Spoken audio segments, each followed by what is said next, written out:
Hello and welcome to Penny for Your Thoughts, brought to you by Advocis Toronto Chapter. I will be your host, Jeffrey Yang, the Communications Chair for our chapter. With me today, we have Cindy Marques, our illustrious chapter president. Thank you, Jeff. And we have Adrian Altamirano, Director at Large and the former Communications Chair. Glad to be here. Thank you. So welcome, guys. We finally have a podcast. This is pretty exciting. So woo for us. So if you don't know what Advocis is, we are the largest professional membership association of financial advisors in Canada. We have chapters across the country. And we wanted to bring this podcast to you because I very strongly believe that the biggest value of Advocis is you guys, the members. And so we wanted to provide a platform where we can connect with you directly, highlight some of the best and brightest in our industry, share interesting industry news with you so that you're in the know. And you get to listen to us kind of banter and chat and get our random thoughts. I do want to put out a disclaimer that any opinions here are our personal opinions only. It is not reflective of Advocis or our respective organizations. And also wanted to give a big thank you to our sponsors for our chapter. It's because of you that this is possible. It's on the screen here. Woo. So thank you very much to the sponsors. So let's get into it. So before we start, because this is the inaugural episode, Cindy, because you're our incumbent president, why don't you give us an overview of what Advocis is and why are we so great? In my experience, I would say Advocis is a place where, professionals are coming together in the financial industry to learn from each other, learn with each other, share best practices and ideas.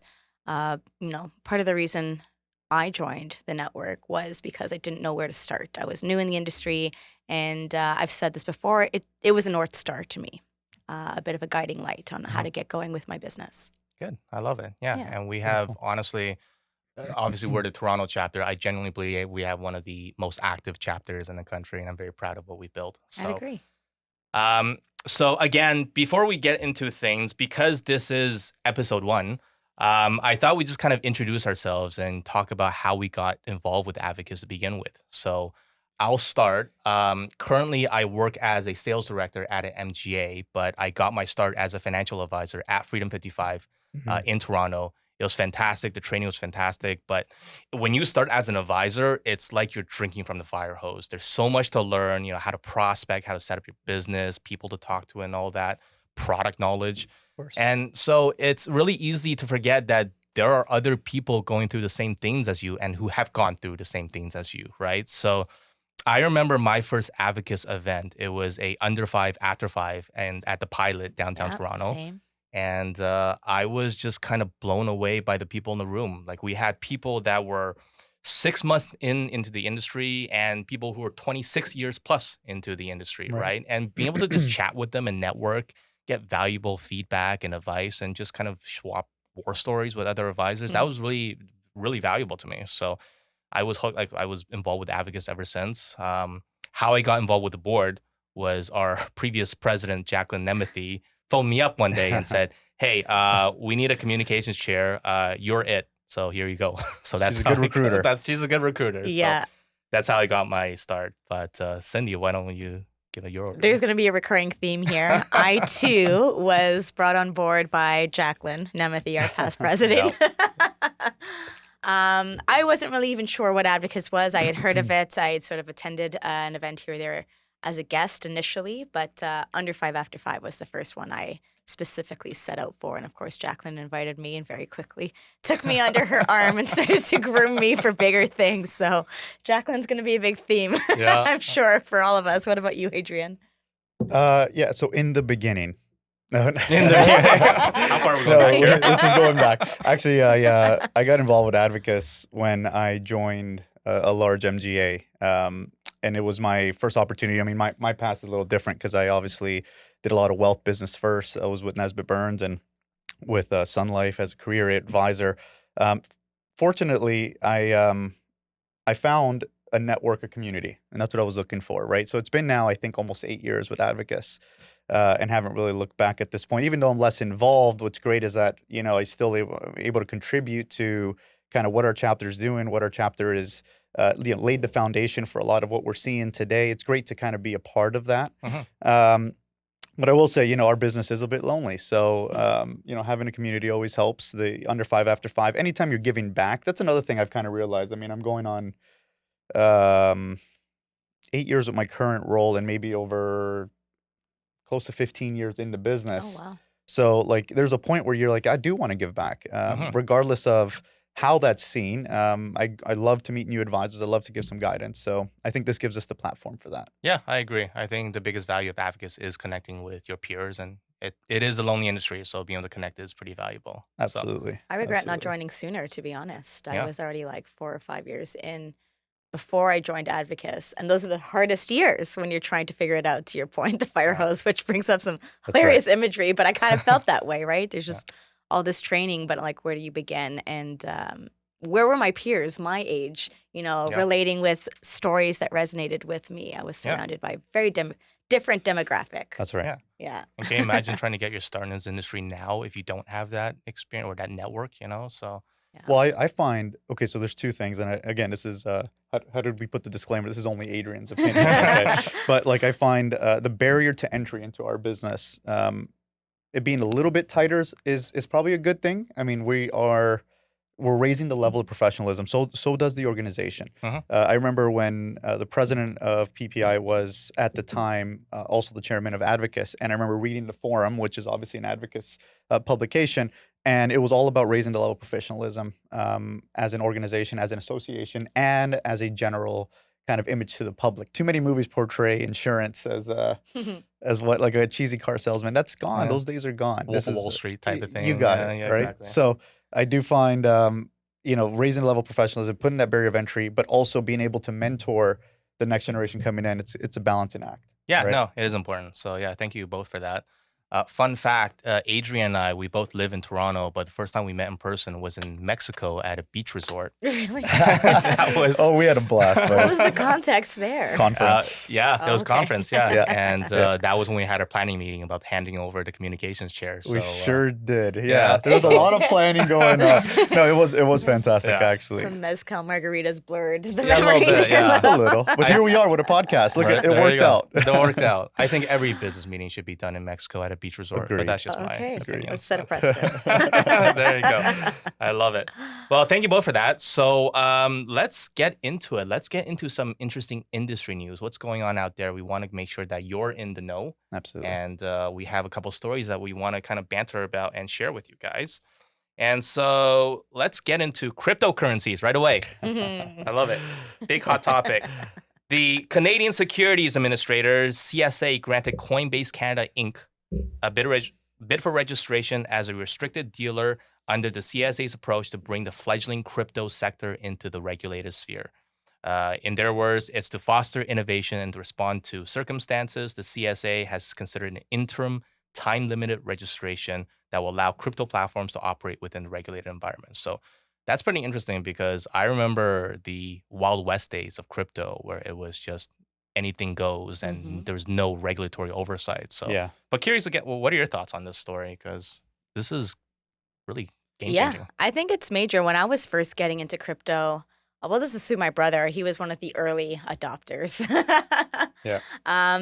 And when I finally jumped on that bandwagon, it was roughly, I think it was around early 2017, just as things started to really ramp up.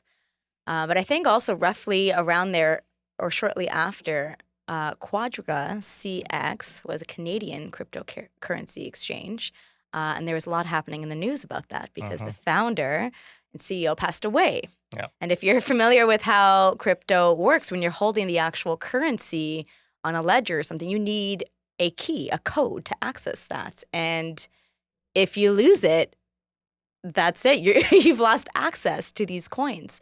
And so this CEO was the only one who had knowledge of these keys. And when he passed away, there was no legacy, no succession for That's that, so to craziness, speak. right. So huge liquidity issues, tons of people and millions of dollars that were no longer able to be accessed. And that was like a big red flag about these unregulated exchanges. So to see Coinbase now take this leap, that's a great thing because crypto's not going away. And we want to eliminate those types of circumstances. So hot takes here, okay? Because and by the way, I probably am the wrong person to ask. I'm kind of I kind of grew up under the philosophy of like a Benjamin. Well, I forget his name, but it was more so value investing. Okay, so if you don't understand something, you don't invest in it. So it took me a while, but I kind of took a note from this article with the Coinbase kind of announcement that regulation is critical to success of crypto industry and essential to building trust. But in theory, right, in like actual theory, isn't it deregulation kind of part of what crypto brought to the table in the first place? Right. Yeah, no central banks. It's centralized versus decentralized currency, essentially. Yeah. So, I kind of find that conflicting. But the only thing I would have to say as well is I've, from the typical Canadian consumer, I've met more people losing money than making money. I've met more people advertising crypto investments to their friends and family on social media, particularly on the channels that our age demographic is on. And I know these people personally. I'm like, what have you studied to be able to give this advice? I'm not judging you. I'm just saying you've got a Canadian consumer coming to you with whatever capital they have. Yeah. Crypto's only one investment option.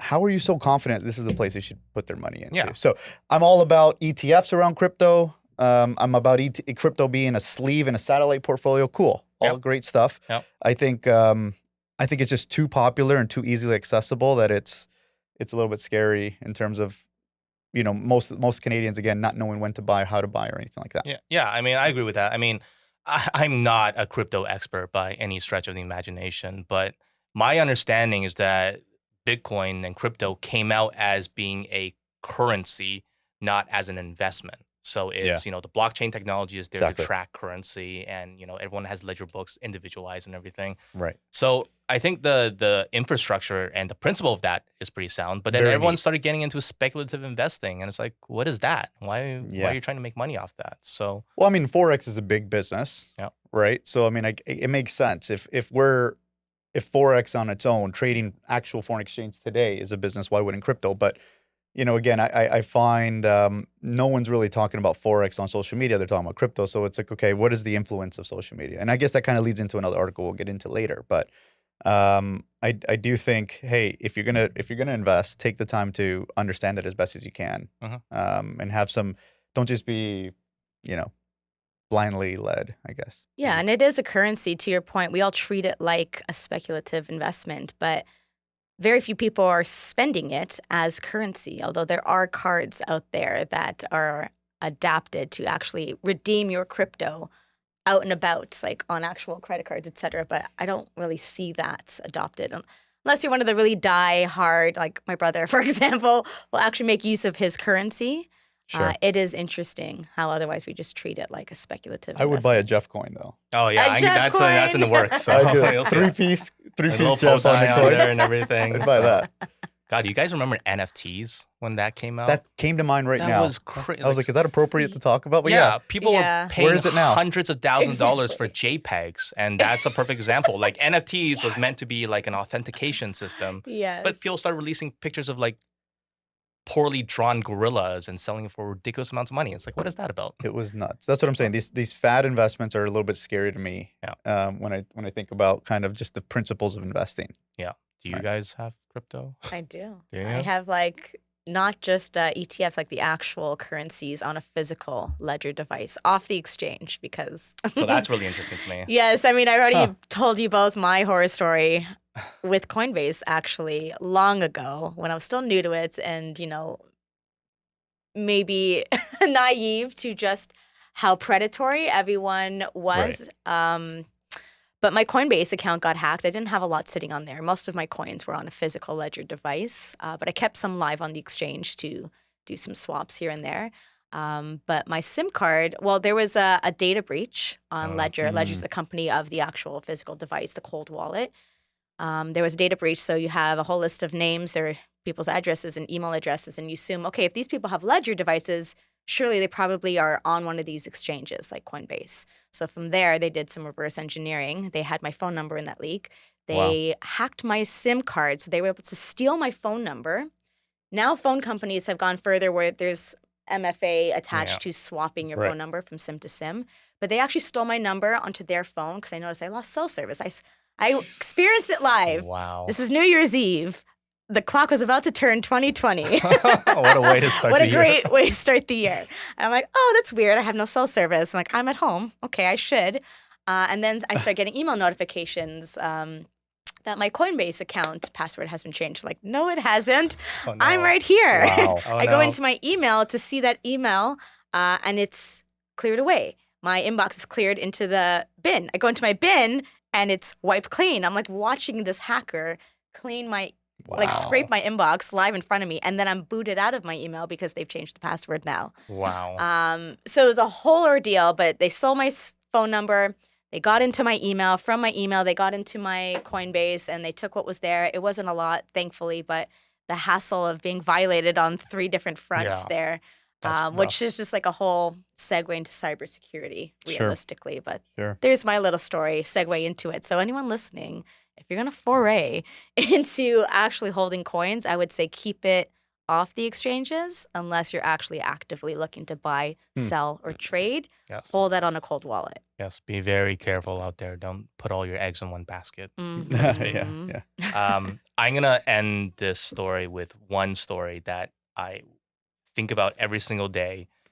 There was a guy who I guess over 10 years ago decided to buy a couple of Bitcoins as part of like a study for university. I might be butchering details here, but Sure. he forgot about it, threw out that laptop, and apparently it came to be worth like over tens of millions of dollars. I think it might have peaked 100 million. And then so he actually tracked down which landfill that could have been in and started like plotting out and trying to get like rights from the city to excavate because there's basically like hundreds of like tens of millions sitting within that And he just landfill. needs a hard drive? And it's all locked within that hard drive. So again, that's one of the dangers with cryptocurrency in that it's just Well, that's the thing. I mean, it's like holding, bullion versus like, Sure. Investments backed by bullion, et cetera. Like you're holding, I mean, that's physical. It's easy. It's tangible. Okay, I have it in a safe. I won't forget about that. It's big and clunky. But with these cryptocurrencies, it is technically when you're holding the actual currency meant to be kind of tangible, but you don't think about it that way. So it's like a little keychain, USB stick is my wallet. Yeah. But if I lose that, that's it. It's gone. And to your point, that laptop held the coins. And without it, it's gone if it's not living on the exchange. Yep. Good point. Yep, exactly. Yikes. So that's our big advice to you. Don't buy crypto, buy NFTs. Liquidate everything and buy Sold. NFTs. Sold. All right, let's move on to the next story here. FISRA approves another credential for the financial planning title use. So this is a good one. A controversial one. So FISRA in Ontario has approved another credential under the province's title protection rules. So the Chartered Financial Planner designation, overseen by the Canadian Institute of Financial Planning, has been approved for financial planner title use. So I've never heard about this designation, but apparently, according to the CEO of CIFP, it's not a new designation, but they weren't offering designations to new candidates until, I guess, recently. So, so there you go. We have so now we have 6 titles where you can use the financial planner title. And I don't know. What are you guys' thoughts? It's getting a little lot. It's got to sit up for this one. Right? Yeah. I think, honestly, I think it's a little confusing to consumers. I think there's already a lack of education about what these designations mean and what it means to call yourself a financial planner and advisor. And to add another designation, I think is just really, it's kind of muddying the message when a time when we need to be crystal clear on what it is. So that's kind of my hot take on it. But I found it interesting in the release that the individual from CIFP kind of mentioned that we weren't releasing this designation because we were so focused on FP Canada, and then FP Canada brought it internal, and now the designation's out there. So I'm not drawing a conclusion, but I'm wondering if that's one of the reasons why this is out there. But to your point, my biggest quarrel with this is you want Canadian consumers to have clarity, right? And they're talking about options. Great options, I get that. But like you want them to have clarity, and then we're providing them just one more reason to have to doubt a financial planner and what that designation looks like. So there's a mention about cost. Will people now go and say, should I get chartered or should I get certified financial planning based on just cost as an advisor or upcoming advisor? That's all going to be kind of a factored in situation. So again, I I'm a CFP. I think we all are in this room. Like, we've done so much work to get, this certified, globally certified designation. And now it's like, okay, now it's just, it's getting confused and muddied. So, yeah. And it's also CFP and CIFP, right? Yeah. It's just one letter off. So how do we expect? So I actually have some numbers here for all the credentials. So CFP, Certified Financial Planner, out of everyone in the FSRA registry, there's 11,600 holders of the CFP title. And I think that's the one that most people go to when they think of financial planner. Right. Personal Financial Planner, PFP, has 3,500 registrants. CLU has 1,498. So that's a chartered life underwriter, for those of you who don't know. And we have one I've never heard of, Registered Retirement Consultant, RRC, which is same thing. Popular back in the day. 1,400. Yeah. And then we have Qualified Associate Financial Planner, QAFP, at 784. And now we have the Chartered Financial Planner. The QAFP is funny too, because that's like en route to getting your CFP. If you don't quite finish it all, you can just call yourself a QAFP. But why are we handing out participation trophies, to be quite frank? There you go. From Cindy. There you go. Hot take. How you Let's really go. feel. I don't know. Anyway, I digress. I just feel like this title protection was meant to hold a bar to the industry and actually, make it meaningful to call yourself a planner. That a lot of hard work, sweat, tears probably went into it. And now everyone, it's the Oprah of designations. You get a designation. Everyone is a planner. You know what it is? It is, again, advice should be at the core of all we do. Mm-hmm. We have Canadian consumers that need good advice. And the whole push for designations and push for professionalism is to give better advice to Canadians at the core. So again, if in my opinion, if there's any actions that are going against that or making it difficult to choose, it's the wrong move. But then again, what can you do? Right? Yeah, it's tough. It's a lot of moving parts to kind of juggle at once. So I get it. It is. But yeah, I mean, at the end of the day, all we can do is kind of keep trumpeting the message of, what it means to be a financial advisor, financial planner. Yep. And kind of keep getting the message out to our clients. So that's all we can do. I've been seeing some interesting titles come out since the title protection came into place. Apparently, you can still call yourself a financial guru.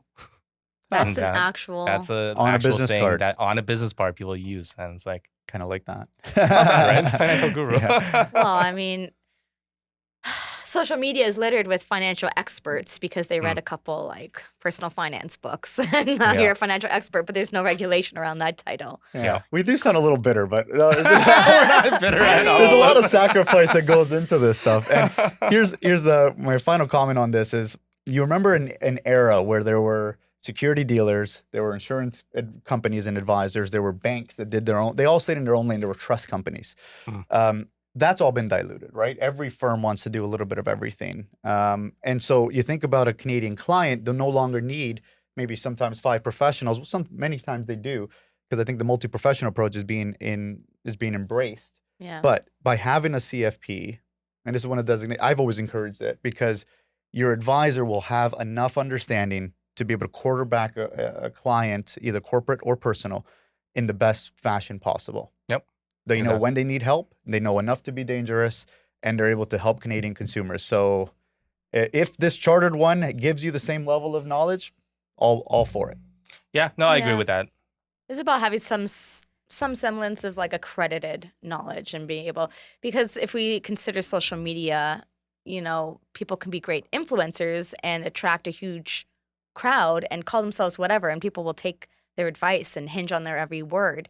And so you said, oh, you sound bitter. I mean, it's frustrating and concerning to see that happen when there is no sense of credible accreditation behind that advice or, what they're saying to that audience. So whatever your designation is, if there's some semblance of proper studying and, proper knowledge base there, then great. I'm not bitter in that regard. It's troublesome, obviously. And I know we'll get into the social media aspect a little later in the show. Yeah. We're all just giving our bitter takes here. So We should rename this. I know, right? Basically, what happened was a former fund representative who was previously disciplined for engaging in unapproved outside business activity, so that's what OBA stands for, has now been fined and banned from the industry from doing it again. So I'm not going to name names or dealers, but basically this rep was fined $300,000 in order to pay $30,000 in costs after he violated industry rules against OBAs for the second time. So what this guy was doing to his investment clients was he was selling syndicated mortgage investments, SMIs, which is not authorized by the dealer, unapproved. And they actually resulted in monetary loss to a lot of their clients. I think huge losses. Yeah, they ultimately lost almost $1.4 million on their investments. So the investments... That's the second time around. Second time around. So the investments are sold in violation of the firm's policies, and they don't... The dealers has commented they don't authorize the reps to sell them either. So I thought this was interesting because I think it opens up a broader conversation around OBAs in general, but curious to get kind of your first thoughts on this story. I mean, the story was... my jaw was unhinged reading it. I'm like, oh my God, this guy has no remorse over it, because I'm reading about how despite clients coming to him concerned about losing a lot of money, he's just like dissuading them. Reassured them. Like, yeah, like no worries, it's all good. Like making false promises, etc. Like that's really shady, and like it speaks more to like his character than about, you know, OBAs in general. But that was tough to read. I feel really bad for his clients, but he's definitely leveraging his power as an investment dealer to be like, well, you know, I'm accredited in this. Here's something else that is entirely not appropriate for you, but I'm going to sell it to you like it's just like, I'm the expert here. I'm wearing the suit. Listen to me. I've got this designation. There you go. Yeah. Well, he's exploiting his clients essentially, right? So it's kind of heartbreaking. I feel like they could have just renamed the title to "Fool Me Twice." Like, why do we give this person the option to do it twice? Is kind of surprising. But then again, he was under supervision, but still it happened. And there's some things the dealer just can't do. Like, how are you supposed to know that this is occurring on the back end without? Obviously, it's an unapproved OBA. I think this is just another great example of, cleanups that we need to do in the industry, right? Like this is stuff that will happen where you got to think about why this advisor did that. Now, obviously the article doesn't give us that, but my assumption is it's comp related, right? It's all about the money. It's all money. So he's selling this product with a high rip. Our industry has been pushed to very, very short margins on the wealth side, right? There's not, it's not the same as it was before, but for a good reason. Unfortunately, a couple bad apples will affect the whole industry.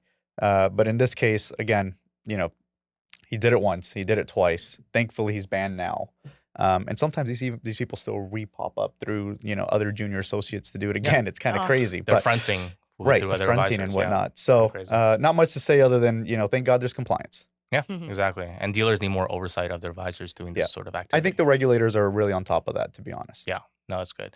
So this is specifically a very egregious example of an OBA, but I'm curious to get your thoughts on OBAs in general, because I see that popping up. At least I'm getting more exposure to it, where you have people who have full-time occupations trying to be financial advisors on the side. So, you have teachers, car mechanics, plumbers, and like, where do you draw the line at some point? Like, I wouldn't feel comfortable working with a financial advisor that wasn't doing it full-time, right? But, I also get that it's really hard to enter the industry and make a living in the first couple of years, It's right? tough, yeah. So it is a delicate balancing act, but what do you guys think of that? Well, I mean, to your point, I mean, the way you described it, being a financial advisor on the side, like, okay, yeah, that sounds like this is just some hobby of yours. I don't want to be your client if this is just something you're doing as a side hustle. But on the flip side, getting started, it is hard. And, when I got started, my OBA was denied and I had to leave the job that I had to go full blown into this and essentially start with zero income. And it was really tough for the first few years to not have any income to support myself. And I had a partner who is helping me financially, but that's a really hard way to enter the industry. And for context, the OBA that was denied, like I came from the hospitality industry. So I was, serving, bartending, etc. Very flexible. It was a really great way for me to focus, all of my days, like work week days on the business and growing it, and then do that on the weekends. But still, it was denied. I guess optics, like you wouldn't want someone to give you investment advice and see them serving tables. Like, I would. okay, I don't know about you. But I understand this like optics you're going for here, but I'm also like a 25-year-old just trying to pay my bills and enter into this industry. Right. So that was actually one of my biggest regrets, is not finding another means of having some means of income while trying to build this business, because it was really hard. I was kind of resentful towards the industry and it forcing me to like cut off all streams of income. But I do get it. I get it. But I'm coming from the side of like resonating with, it's tough when handcuffs are tight. And I think that's more so with the investment industry. It was when I applied for my funds license that the OBA became a problem. Not so much for insurance. It was never a problem. That's a good point. Yeah, it's definitely stricter on the wealth side. So, you know, we both obviously work at large MGAs and we see all type of applicants come in. My particular kind of purview right now at my current role is wealth firms. So I know OBAs very, very well. Now I do relate. I got some empathy with you, Cindy. Like it's, I became a young parent and had to jump right into this business. Right. And I went from, you're right, 100% commission. That's where most of us have started, which is tough because, you know, that actually will, you either swim or you don't. But when you do get through it, it's an incredible business to be in. So then the question might be, outside of OBAs and what you're mentioning, is what can the industry do to help foster the next generation of advisors? My gosh, that is such a big, like that topic is really near and dear to my heart because like, so I got my start because of Freedom 55. Freedom 55 is no longer a thing anymore. Right. So not in the it's same like, way, how do you get people to get a start in this industry if they don't have a book or, you know, they don't have other income coming in? And it's not only, hey, call your top 100 people. Yeah, exactly. Right? The 100 people you know and their friends. No, it's like let's actually help you get there. Here's my thing about OBAs, though, is to your point on the wealth side, I think it's necessary. Right? It forced you to do something uncomfortable, but it got you also to where you are. Most people might go with, you know, start to get into the insurance or the wealth industry, have their part-time, and really not ever really dedicate themselves to either. You end up being mediocre and kind of in both, in my opinion. But the other thing that we're seeing is the carriers. Probably you've seen this as well, Jeffrey. Like there's large carriers that will decline most OBAs that are taking advisors outside of their primary practice or purpose. There's industries like maybe accounting, wealth that complement insurance as part of kind of the discussion. I think those OBAs make sense and those are generally approved. It's a balancing act. I'm gonna strike up right the middle here. I'm gonna say I think there's a distinction between someone who's always gonna have that job and just keep doing it on the side because they see it as a side hustle type of thing, and one who just is trying to have a transition period where they need that income for the first 3 to 1 year of their career, but they have a solid plan to transition out of it to become full-time advisors. So that's where I see the distinction. Oh, I was just gonna say, I had last story. I have an advisor that comes to mind. He actually owned a printing business with his family, and he got into insurance and planning, and ended up, you know, getting his designations with time. Ended up being what we call like an advantage advisor, and has been for many years. And sold his stake in a business he owned because he became that successful as an insurance advisor. So it's interesting. You never know those stories, right? You never know. Those exist. Yeah. I was going to segue into your comment, or, you know, our sort of nod towards how do we make this industry attractive for the up and coming. And I think the commissioned advice makes it really tough because not everyone wants to be in sales, but you could be an incredible problem solver and really know the ins and outs and be a pure expert as a CFP, and not have to sell insurance or investments. But, you know, the fee-only planning model is not really taught because MGAs have nothing to gain from that.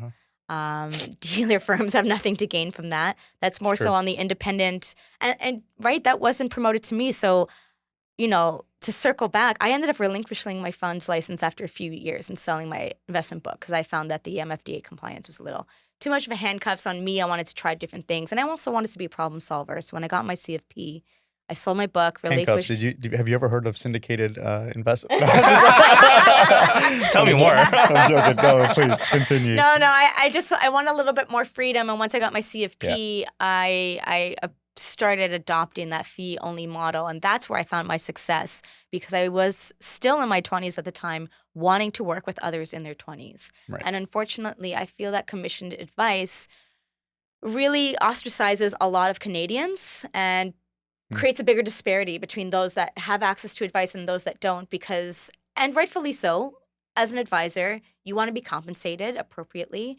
And so many set minimum investable amounts before you can work with me. Otherwise, sorry, it's not worth my time. I'm too busy. Mm-hmm. Well, that means you already have to have wealth to work with someone to understand how to manage your wealth. Otherwise, okay, do you have a need for insurance? I could sell you that. Oh, you don't need it? Guess I can't work with you. Can't be pro bono. Exactly. No, So I do what want about everyone else? I want to challenge that, Cindy, and I know that that's kind of your space, so you'll have more info.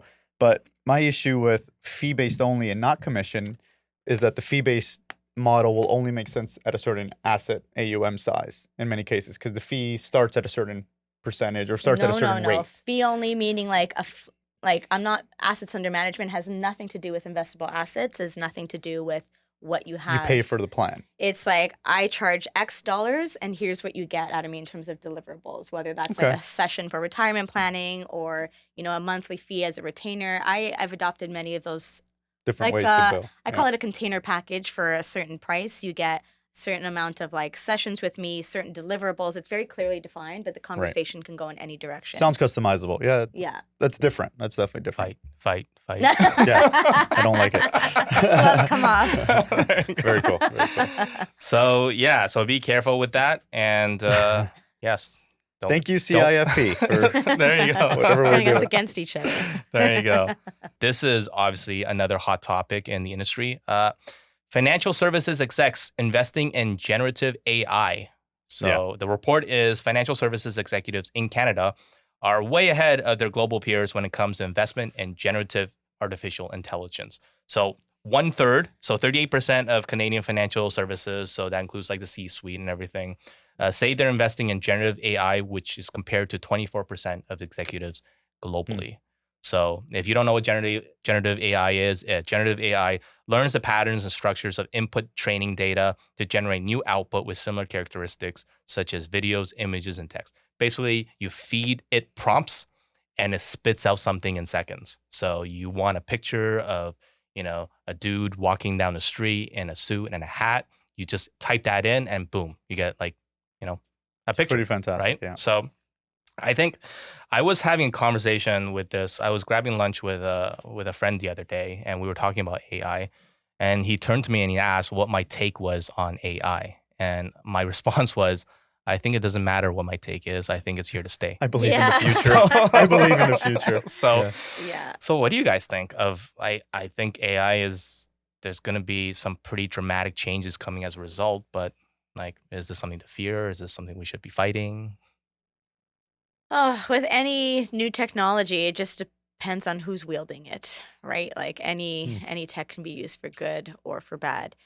There's a lot of great applications for stuff like this, but then you already have concerns about how realistic, how good the Gen AI is becoming, where deep fakes are quite prominent. And you don't know what to trust. Like, we're here talking about which designation do you trust? And now it's like, well, which person do you trust when you're seeing an image or video or a voice? Like, is that even real? It's going to get to the point where it doesn't even matter, like, are they qualified? It's like, is that even real? Yeah. So I don't know. Who controls the ethics and the politics around this? Like, we need to start embedding AI into our laws, I think. Otherwise, I don't know how we control this stuff. Anyone can pose as anyone else and get away with it quite easily, even today with where tech is at. I mean, it's a great point, because I remember it was only a couple years ago when they started releasing like the first look at generative AI in terms of video. I don't know if you've ever seen those early images, but it looked like a really bad fever dream where it's like you have pictures within pictures popping up. Yeah. And within the span of, I want to say like 3 to 5 years, it's starting to get like really realistic. And even now, it's early stages to what it could look like in 5-10 years time, where it could be a point where deepfakes become indistinguishable from the real thing, right? Because don't right doubt it. now, we can still look at a picture and you can kind of see it's AI. You might have an extra finger or two. No offense to people out there with extra fingers. With the 6 finger.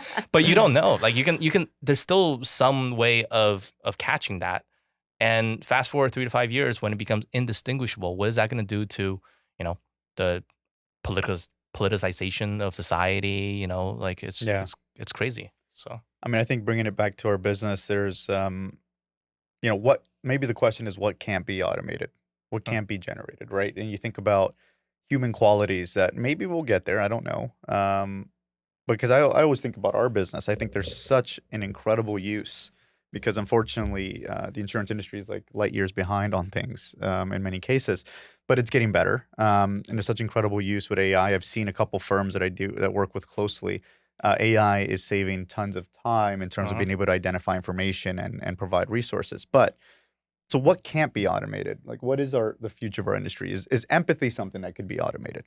I don't know. I'm starting to see AI girlfriends now pop up. So it's like, Yeah, let me know how that works out. Trust me, I don't want to know. Yeah. But I mean, to your point, I think that there are aspects. If we look at our industry, there are things that you can't just leave to an AI, right? Yeah. Like I think we had really similar conversations going back when Wealth Simple came out, right? Where it's like a robo-advisor and a lot of advisors were feeling like threatened by Fear, right?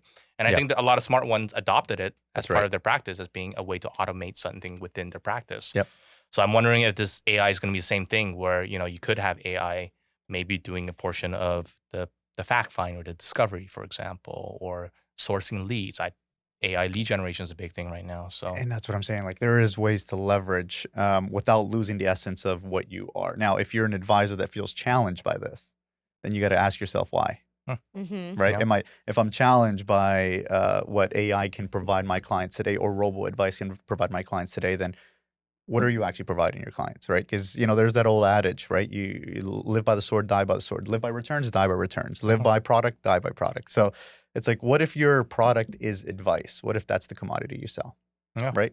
And the holistic picture, and then you're able to leverage technology. I love that topic. I think there's a lot we can unpack. Yeah, like I said, I don't think it matters what our opinions are. I think it's here to stay. So For sure. try to adopt it and embrace it rather than trying to run away in fear, right? So, Well, if you want to turn it off, Jeff, if you say AI is done in the industry, I'll make sure it's done. there you go. You'll make it happen. You know a guy. Know a guy. Well, I guess like on the one hand, it does start to weed out those professionals who are just transactional. They don't really offer anything substantial or meaty to the table, to that relationship between the client and the advisor. Right. A robot can do that for you, can complete a transaction for you. So to your point, what are you bringing? Are you threatened by it?